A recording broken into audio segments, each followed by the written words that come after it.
Olá, amados irmãos da paz do Senhor. Vamos falar sobre um assunto bastante interessante, sobre a fé.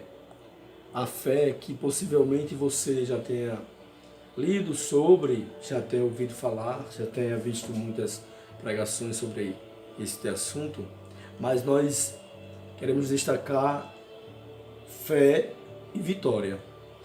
A vitória que vence o mundo, a nossa fé.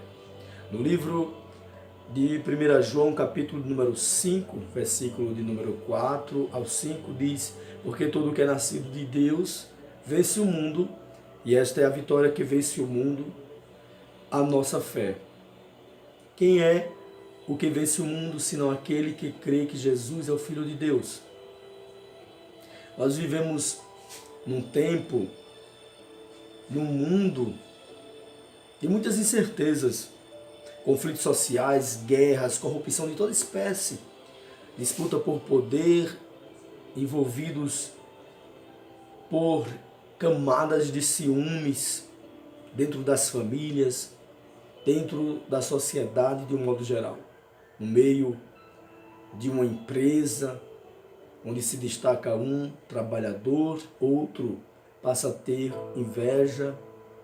São incertezas puramente atreladas à humanidade, à sua natureza envolta pelo pecado. Mas nós queremos destacar que o que você precisa entender é que a sua fé lhe dá vitória, a sua fé o faz vencer o mundo. Mas fé é algo que muitas pessoas não compreendem acerca de um assunto que muitas pessoas dizem, afirmam que tem. Ter fé, todos nós podemos, mas viver a fé é para poucos. Sim, poucas pessoas vivem verdadeiramente a fé. Veja o que diz Hebreus capítulo 11, versículo 1 ao 6. Ora, a fé é o firme fundamento das coisas que se esperam e a prova das coisas que não se vê. Pela fé entendemos que os mundos foram criados pela palavra de Deus, de modo que o que é visível não foi feito daquilo que se vê. Pela fé Abel ofereceu a Deus mais excelente sacrifício que Caim, pelo que alcançou testemunho de que era justo, dando a Deus testemunho das suas ofertas, e por meio delas, depois de morto, ainda fala. Pela fé, Enoque foi trasladado para não ver a morte, e não foi achado porque Deus o trasladara, pois ainda antes da sua trasladação alcançou testemunho de que agradara a Deus. Ora, sem fé é impossível agradar a Deus, porque é necessário que aquele que se aproxima de Deus creia que Ele existe e que é galardoador dos que o buscam. Então, quer agradar a Deus? Tenha fé, porque no momento que você tem fé, isso eu estou me referindo à fé genuína, à fé pura, verdadeira, a fé que não busca nada como um favor merecido, mas muito pelo contrário. A fé que vence o mundo é aquela que o faz buscar em Deus um favor imerecido, reconhecidamente imerecido. Você reconhece que não merece, mas você tem fé que Deus é misericordioso e que lhe alcançará com a sua misericórdia. Ele proporcionará aquilo que você está buscando pela fé, que é vencer o mundo. Vencer o mundo não é sair lutando, brigando com as pessoas e dizendo todos os dias eu eu vou vencer os obstáculos, as dificuldades. Não, não é isso. Vencer o mundo é vencer a você mesmo, ao desejo contrário da vontade de Deus. Quando você tem um desejo contrário à vontade de Deus, você exercita a sua fé. E você exercitando a sua fé, você vence o desejo contrário à vontade de Deus e passa a fazer a vontade de Deus. Isso devemos destacar, que nos torna vencedor. Sim, a nossa fé nos torna vencedor em Cristo Jesus. Pois em Cristo somos mais do que vencedores. Vamos ver o exemplo de Gideão em Juízes capítulo número 6, versículo 11 ao 16. Então o anjo do Senhor veio e sentou-se debaixo do carvalho que estava em Ofra e que pertencia a Joás, a Biezrita, cujo filho Gideão estava malhando trigo no lagar para o esconder dos midianitas. Apareceu-lhe então o anjo do Senhor e lhe disse: o Senhor é contigo, ó homem valoroso. E Gideão lhe respondeu: ai, Senhor meu, se o Senhor é conosco, por que tudo nos sobreveio? E onde estão todas as suas maravilhas que nossos pais nos contaram, dizendo: não nos fez o Senhor subir do Egito? Agora, porém, o Senhor nos desamparou e nos entregou na mão de Midian. Virou-se o Senhor para ele e lhe disse: vai nesta tua força e livra Israel da mão de Midian. Porventura não te envio eu? Replicou-lhe Gideão: ai, meu Senhor, ai, Senhor meu, com que livrarei a Israel?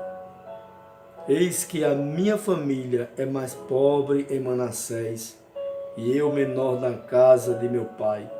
Tornou-lhe o Senhor: porquanto eu hei de ser contigo, tu ferirás aos midianitas como a um só homem. Irmãos, Midian estava localizada na Península Arábica, a sudeste de Israel e a leste da Península do Sinai. Os midianitas eram descendentes de Abraão por intermédio de sua esposa Quetura. Interessante, irmãos, que não era outra pessoa falando com Gideão, não. Era o próprio Deus falando com Gideão. Sim, o próprio Deus falando com Gideão, e Gideão ainda estava insistindo na sua condição, na sua dificuldade. Eu não sei o que você está vivenciando, não sei o que você está passando, mas venhamos e convenhamos. Deus falando com você e você ainda ponderando, argumentando sobre as suas condições. Deus está mandando você ir, Deus está dizendo que é contigo, e você fica apontando as suas dificuldades, você fica apontando as suas limitações, dizendo como Gideão disse. Ele replicou e disse: ai, Senhor meu, com que livrarei a Israel? Eis que a minha família é a mais pobre em Manassés, e eu menor na casa de meu pai. Ah, Senhor, talvez você diga isso hoje. Ah, Senhor, eu sou o menor. Mas Deus quer usar você. Deus não está chamando outra pessoa, Ele está chamando você. Você está compreendendo isso? Deus está chamando você. Então, se Deus está chamando você, exercite a sua fé. A fé que lhe faz vencer o mundo. A fé que lhe dá vitória. A fé que você tem em Deus. Aí nós vamos vendo sobre esse assunto e temos vários pontos de reflexão. Quando vimos que Midian estava localizada na Península Arábica, a sudeste de Israel e a leste da Península do Sinai, os midianitas eram descendentes de Abraão por intermédio de sua esposa Quetura, descendentes de Abraão. Os midianitas eles tinham um grande destaque, mas Gideão estava sendo enviado por Deus. Compreenda, nós não vamos aqui entrar em outros detalhes acerca da situação de Abraão com esta mulher Quetura, mas vamos ver o seguinte: havia uma distância entre os israelitas e os midianitas que levaram José e seus irmãos. Os midianitas venderam José no Egito a Potifar, oficial de Faraó, capitão da guarda. Então, quando eles foram, os que acolheram a Moisés no deserto, enquanto Faraó soube disso, quando Faraó ele soube disso, ele procurou matar Moisés.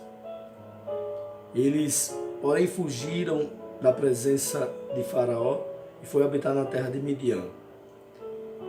Também foram os midianitas que contrataram Balaão para amaldiçoar Israel. Números capítulo 22, versículo 7. Foram-se, pois, os anciões de Moabe e os anciões de Midian com o preço dos encantamentos nas mãos, e chegando a Balaão, referiram-lhe as palavras de Balaque. Nós vimos que, de modo geral, Israel colocava Midian entre os seus inimigos. Nesta passagem, os midianitas ameaçavam Israel, causando incêndios e saqueavam, roubavam e deixavam muitos com fome. Os midianitas eram realmente cruéis. Eles se destacavam nesse ponto. Mas eu volto àquela parte da reflexão. Quem estava enviando Gideão? Observem que no versículo de número 11, então o anjo do Senhor veio e assentou-se debaixo do carvalho que estava em Ofra e que pertencia a Joás. Aí observe, nesse momento, a partir do versículo 12, o Senhor lhe disse, o anjo lhe disse, o Senhor é contigo, ó homem valoroso.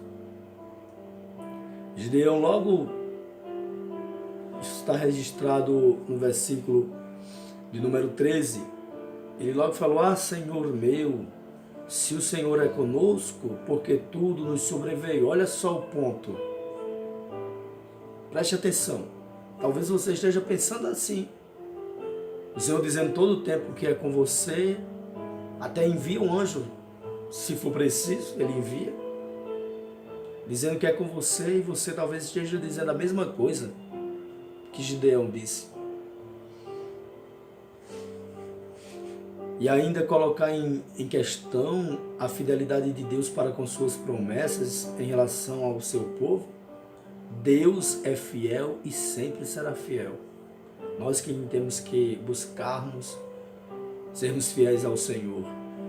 Mas o ponto de reflexão, Gideão, ele apontava a sua fragilidade, a sua pequenez em relação à sua parentela, apontava tudo de negativo perante o Senhor, argumentando contrário ao propósito de Deus. Mas também foram os midianitas que tiveram esse destaque na crueldade. Agora, o versículo número 6, capítulo número 6 de Juízes, e o versículo 4 e 5, diz: e acampando-se contra ele, destruíram o produto da terra até chegarem a Gaza, e não deixavam mantimento em Israel, nem ovelhas, nem bois, nem jumentos, porque subiam com seus rebanhos e tendas, vinham em multidão como gafanhotos, tanto eles como os seus camelos, eram inumeráveis e entravam na terra para destruir. A característica da nossa fé que vence o mundo é aquela que não fica lamentando o que passou, mas projeta alcançar, conquistar o que está à frente. Quando enfrentamos algo na nossa vida difícil, só temos duas opções: murmurar, reclamar,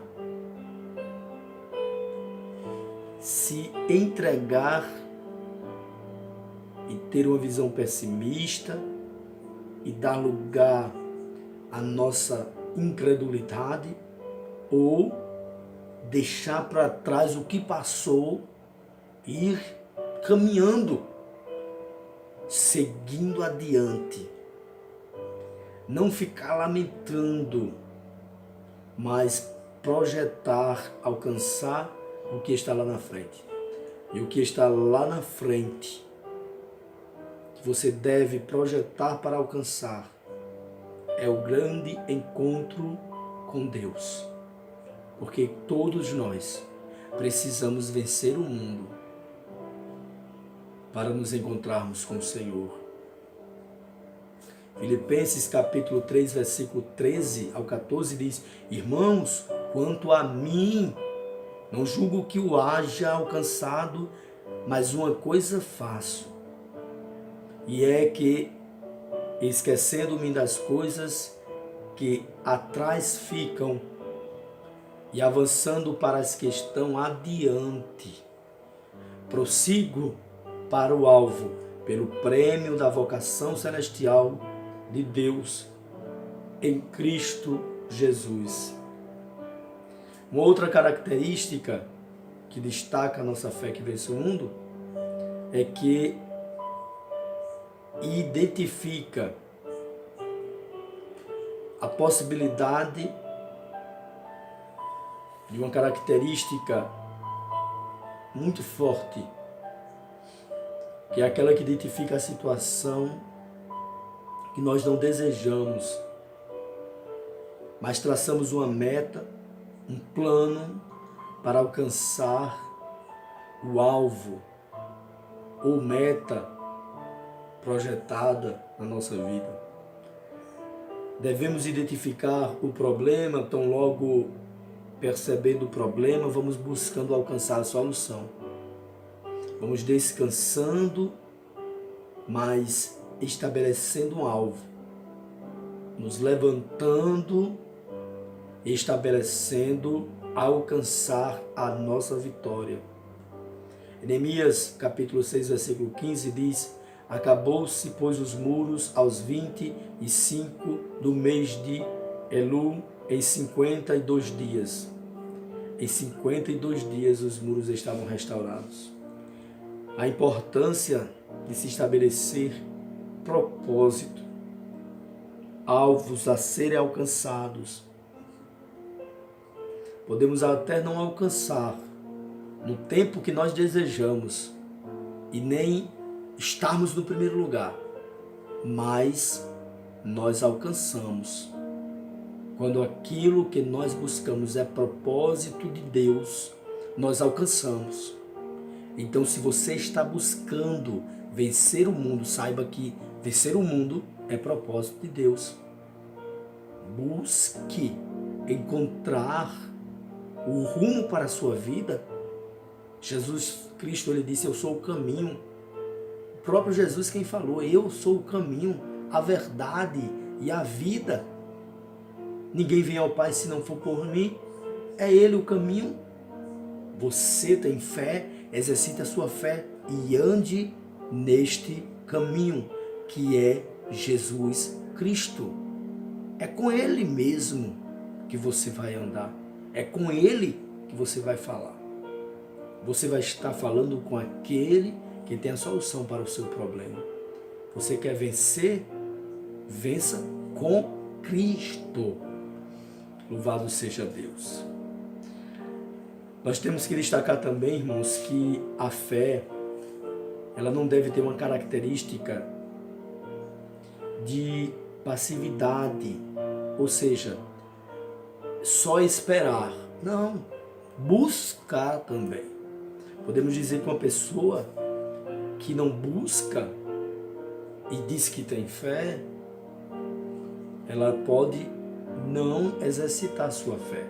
Ela pode até ter a fé, mas não exercita. E é importante que você exercite a sua fé. Não fique esperando simplesmente acontecer, mas busque a orientação de Deus para alcançar os seus objetivos. Nós vamos ver